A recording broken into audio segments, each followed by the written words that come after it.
Krizbeatz is in the building. Welcome to Kenya. I'm sorry about that. Thank you so much. Yeah, it's cool. How is the weather? It's cold. It's very cold. It is cold. Even today?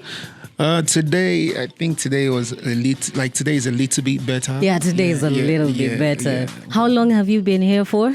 I've been here since Monday. Monday? Yeah. Today is Wednesday. Yeah. When will you be leaving? Weekend. The weekend? Yeah. So you're enjoying the vibe and everything? I mean, this is home. So, yeah. So before we dive right into it, because most of us want to know you before the Krizbeatz. Yeah. Who is Krizbeatz from Ibadan? Krizbeatz, the drama boy. My name is Chris Alvin Sunday, and I'm a music producer from Lagos, Nigeria, songwriter, DJ, and I'm just a guy who likes to vibe and chill. So, and growing up, I grew up in a family of four, that like the middle child. Yeah. And my mom, does music some way or somehow, but music in the church. And So your love for music started at a very young age, yeah. Thanks to church and yes, everything? Thanks to everything. Is this something you knew you'd do? Not technically. Yeah. Yeah, but I've always known that, I used to listen to people, and when they sing a cappella, when the harmony is so perfect, it makes me cry. So, Wow. So I knew there was something special. So when did you turn your passion into a profession? Oh, I actually studied to do it. So I went to the University of Ibadan and did linguistics. So after that, I went to do my master's in audio technology, South Africa, SAE. Yeah. So it was right after that, Was this before you moved to Lagos or after? No, after the master's, I moved straight to Lagos. Okay, you came back to Lagos, came right? back to Lagos, yeah. How did you meet techno? Because I bet every interview you go to, people have to mention techno and the song Panna. Yeah, we can't write our stories without mentioning one another. Yeah. Yeah. So I used to post beats online. I'll just when I'm making something, I just post it. So I made something and I posted it. So he saw it and reached out, and we became friends since then. But the beat Panna was the beat initially not meant for him. No, it wasn't meant for techno. Yeah, because we were in the studio making the song, and someone making the song for another popular artist. Oh, wow. Yeah, but I'm not going to mention names. Okay. Yeah, so you sent the music to them and they were like, I kind of No, we were in the studio. We were in my studio, and I was playing the beat, and techno was around, and the guy said he didn't like the beat, but techno was feeling it, so... So let me just say this. I think you and Techno kind of have the same chemistry because you've done a lot of projects together. Yes. How is that? Yeah, that's my brother, man. Literally from the same place, the same town, the same village and all. Oh, wow. Yeah. So the song Panna. Yeah. Revolutionized the sound of music in Africa. Yes, it did. How would you explain that? Well, just like I said earlier, music for us is not, music is a feeling, because I remember Techno was so scared to release that song because he was like, the tempo is not even this right now, so he's like, you slicing the tempo into two and then making it slow. And back in the days, slow music wasn't something we wanted to vibe to as at then, just like everything, everywhere has, their vibe. Yes. So it wasn't, so I told him if this song didn't make it, we're still going to have a very good song. People will still say, oh, this song is a very nice song, but so it doesn't hurt to try, but we did it, and After Panna? Oh yeah, after Panna, everything just, kept coming. After Panna, I had 911, I had For Life, Diana, I had African Beauty, Diamond, a lot. They call you the king of new wave. Yes, sir. And ADM. Yeah. Please explain that to anyone who's not aware of. Yeah. So the king of new wave is, I got the title the king of new wave because I introduced the new wave to the industry, which is the sound that changed the African sounds at that end. So, and some people call it the new wave. Some people call it pom pom. Some people call Then people, he gave birth to a whole lot of songs. Because I heard of Pon Pon. I was Yeah. what is that? Yeah. Does it sound the same? Is it the same like Afrobeats and electronic music combined? It's actually called ADM. So it's the fusion of electronic dance music and African's Afrobeat. That is our Afrobeat. And because I majored in electronic dance music, and I'm a DJ, so I'm attracted to songs like that. Did you like electronic music before, or was it while studying it? I loved. Then you just decided, let me just fuse it. Yeah. Okay, now you have 3. You have 2 albums and 1 EP. Yes. Let's start with the first one, Africa Dance, which was released in 2017. That has about 17 tracks. Yes. How was that? That was your first album. Yeah, it was my first. And, it's crazy because I traveled like the whole Africa, or the whole world, so to say, to record that album. I came here to record with Sauti Soul and this lady, Victoria Kimani, went to Tanzania to record Rayvanny, some guys from Tanzania as well. Then to South Africa to record Knack Music, DJ Tira, and then in Nice to record, and then short videos. So it was amazing. Erima was on the track as well, was on the album as Erima features Davido and Techno.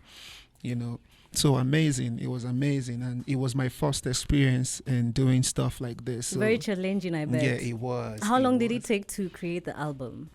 It took us, because we were trying to let people know that, okay, this is what you call this sound as opposed to calling it anything, because I was in the States with some music producers, and they were playing my sound, and they called it Afro-Caribbean something. You're talking about Thai dollar sign. Yeah. Oh, yeah. You were not about to let that slide.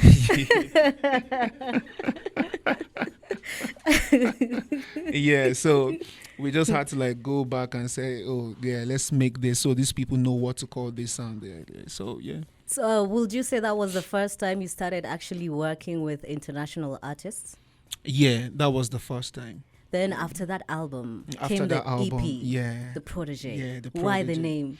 Oh, yeah, because the reason why I did that EP was to introduce a guy to the industry. His name is C-Boy. He's the same one I have on the Diamond Platinum song, Abby. So he is my prodigy. So I'm trying to say, this guy is dope, and he's a really great songwriter, has done a lot of songs for people, has recorded a lot. So only 6 tracks. Yeah, only 6 tracks, just to Spice. Spice. It was a tease. When you're cooking, you don't pour everything. Yes, now you put small spice just to spice the whole thing up. Okay, after The Protege, and then the next one, African Time, with amazing collabs. Yes, tell me about that. Yeah, so African Time. Oh, I love that album so much. African Time came at a time where people were just getting aware. African music. African food. Yes. It is an album that explains that African has been misrepresented.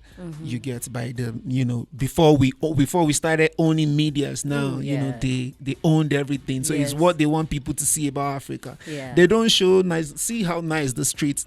I know, right? They don't show this. They we're walking with lions over here.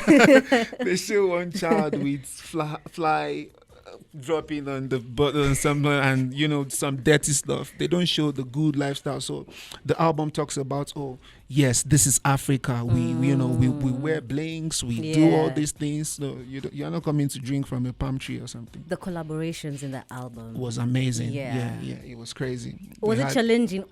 Did it take as long as the first album? It took longer. Oh, really? Yeah, it took longer because this one, and it was amid the pandemic.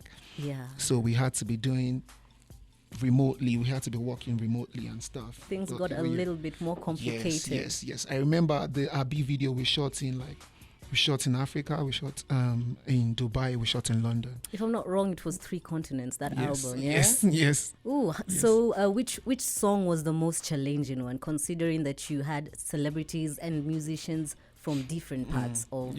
Which was the most challenging track? Well, I think on that album will have to be the one with Tenny, Yeah? African Time itself. Why is that?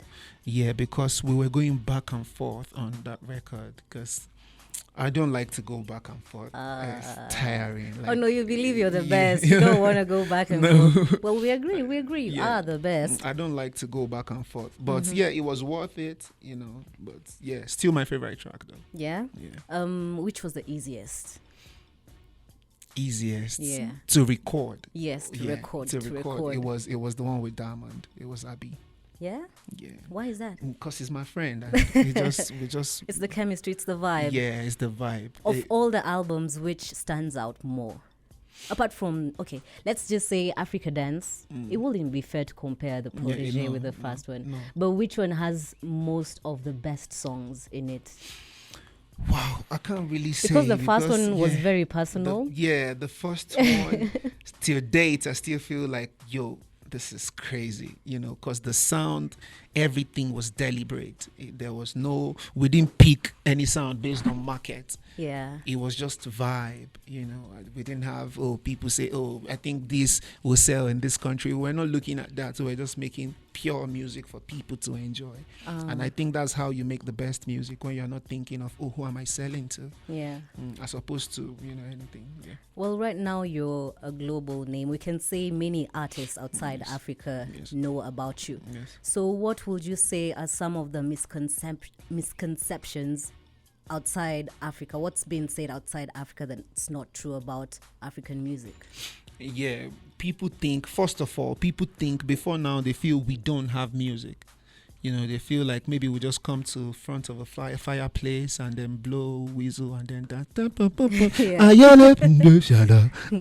With drums there. And drums, and, so they didn't know we got the swag and all these things. They didn't know that. But yeah, so that, and then people feel like a lot, a lot. I'm sure you know some. I don't want to mention things that will start. For sure. Yeah. Okay, let's take a short break. When we come back, today is your ear. You're getting blessings on blessings, even doubles. Wow. Yeah, we'll come talk about that in a bit.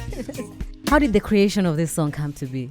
Yo, this song, we were just joking in the studio, Yeah. because it's so raw. It's rated, And the vibes are amazing. Yeah. Like, you just want to get up and dance to it's it. rated PG-52.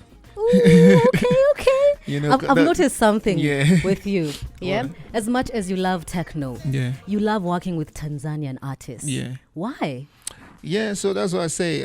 We're looking at, a united Africa where we don't have to say, this person is doing this type of music. It's Afrobeat. Afrobeat is a collection of sound across Africa. It will not be an Afrobeat if you're making just Nigerian, So Afrobeat is collection of sound, Congolese guitar, Senegalese. And you talk about Afrobeats a lot, saying that it's just not Nigerian or West African. Yeah, Why do you feel like you really need to get it out? Because me, as an African and as a person, I don't like to feel like, this person is different from, we shouldn't do that here. Yeah. We shouldn't do, like I was saying to the immigration officer at the airport, that, a time is coming. They were all just laughing. A time is coming where I'll just pick my bag and come, and you just say, welcome, you just stamp. You don't have to ask me, do you have visa? Do you have this? When are you this? You go, brother, welcome. Yeah. A time is coming. Say, we'll wait. Let's wait and see. I say, we will see. So you draw a lot of inspiration from African sounds. Yes, like lately, the most recent song you've released, there's some Amapiano. So you do draw ideas. Yeah, from anywhere in the world. Would you say that that's what makes you stand out more?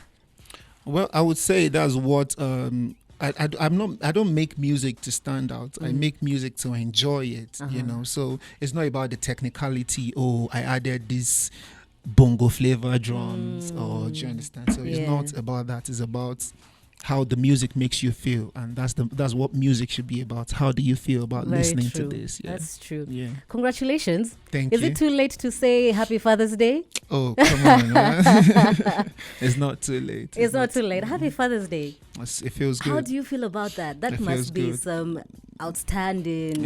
That's like a blessing to me, like, because the whole journey I was there to see how, I was there. I was peeping at my baby's head when it was coming out. Really? So, yeah. Oh, wow. Yeah. Congratulations. Thank you so much. Very few African men. I love you all, Yeah, guys. Please don't take it personally. My mom tried to warn me that, no, you won't see. I'm like, no, I have to be there for the first time, But you understood why the warning came. That's not something small. When I came out, it was crazy because I was telling people that, when you see a lady, you pass her, please go back and greet her. Oh, madam, how are you? Are you fine?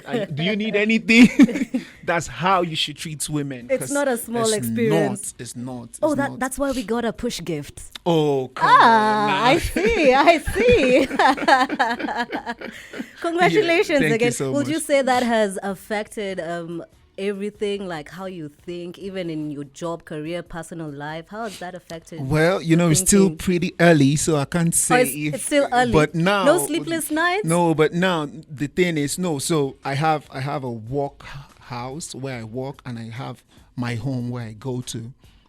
So I've been at work most times, but when I go home, nah, bro, they're like, oh, take. It's your turn. Oh, it's double. Yeah, that's double trouble. So we thank God. It's been amazing. Yeah, it's been amazing. So now, when you went to study music, would you say that kind of contributed to you starting your own academy? Because you do have an academy. Yes. First of all, tell us about it. Oh yeah, so my academy is basically for young producers, musicians in general. DJ and. Hopefully before before the end of the year or mid-year next year, the building will be fully done. I think this is the first time I'm mentioning it. So we'll have like a building where people can fly in from anywhere. They have hostel, food and everything. Oh, you're doing the thing out here. So you bought land and decided to just build? Yeah.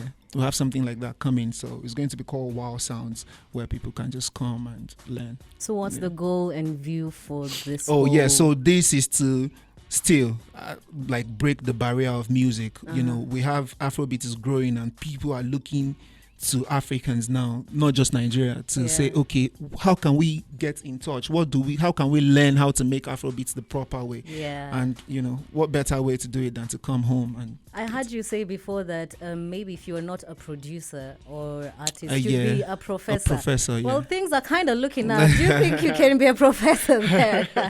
Because already, you've already started. Who knows? You're on YouTube. Yes. Teaching. Why did you decide to actually start the tutorials? Did that come after or before the academy? It came after. I think before. It was before, because so for me, teaching has always been something. I don't like to hide things from people. Yeah. So when I made Panna and people were asking me, oh, what did you use? Because all the sounds in there, they've never been used. So they were new things, or maybe they've been used, but not in that way. Yeah. So before someone will start saying, are you saying we don't have guitar before you came? Of course we did. True. Okay, now there's different moments in it. Every time, there's moments as a producer where you want to give the audience something specific to listen to. And sometimes you have to listen to the listeners, what they want. How do you get to balance that? Because right now, every time there's something listeners want to listen, and at the same time you have music you want to give us. Of course. Yeah. So the way I like to look at it is, when God was creating, God is a producer, as I like to say. When He was creating us, He didn't ask you. Did He ask you? Oh, He didn't ask me if I wanted my nose to be like this. Yeah. He didn't ask me nothing. He just gave it to me, and I grew to like it. So that's how I see music. Because, you love this thing because you've heard it. So you don't know how you feel about the other one because you've not heard it. So you can't say, oh, I don't want this, give me this type. Because I can't be eating rice. Sometimes I want ugali. Sometimes I want, So that's how you're getting yourself into Amapiano slowly. Yes, Please the swing. tell us about that. Yeah, so people have been saying, make Chris, when are you giving us Amapiano vibe? When are you giving us Amapiano vibe? And then for me, it has to carry the ADM vibe in it. You understand? So what the Amapiano I did with Bella Shmurda and Rayvani was like different. It's very different. Very different. So I like to approach my things like that. And not like I'm not planning to say, oh, I want this to be different. Yeah. It just comes out that way. Yeah. When did you think of this? Like the wild party kind of idea? Yeah, I have a party I do, like a house party I always throw like in my crib, where I have people come in and it's always wild. Like, I hope when I come to Nigeria. Oh, you should. You should. Like, yo, it's crazy. So we just get like, private is very private. So just get few persons, and sometimes we do it at the beach house where we have everything. We have like maybe 12 rooms. So that was what inspired the song. We recorded the song at one of the parties. Yeah, why Bella, Shmada, and Ray? I won't even ask why. Clearly, at this point, we already know. Yeah. So Bella Shmada, the new project I'm working on, the new album I'm trying to put out, is going to be, because things started happening for me way early. Yeah. So I started working with like them OGs, with like the people who have been in the industry before me. Then people tend to start looking at me with that eye and say, oh, Chris is like Diamond, for instance. Diamond has been in the game maybe 10 years for maybe longer than that, and I just met him halfway. Though we're so close, it's my friend, my G. And the younger generations, people are starting to say, oh, Chris, you're not working with these people, you're not working. So now I'm putting out a project that is going to have Fireboy, Bella Shmurda, Rema, CK, a whole lot of those guys. Now this is a special project. Yeah, it is. And it's called King of New Wave. Wave. Yes. So it's going to be crazy. Yes. So should we assume that Wild Party is in the album? Of course, definitely. When will we get? Before, after the end of the year, I don't know, but it's ready. I'm ready. Just getting the paperwork done. But I'm ready to guys. I'm ready to give you. It's not me. Circumstances. Yes. Okay, it's been a pleasure having you here. I can see time is up. Thank you so much for having us. But I've had an awesome, amazing time, and you're doing an awesome, amazing job. Thank you. I wish you all the best. You too. Now, where can we find you on social media? The new music info on the album before we leave. Yeah. So Wild Party is out, guys. You can get it on every streaming platforms, and you can always catch me at Krizbeatz _ that's KRIZBATZ _. So everywhere. Praise.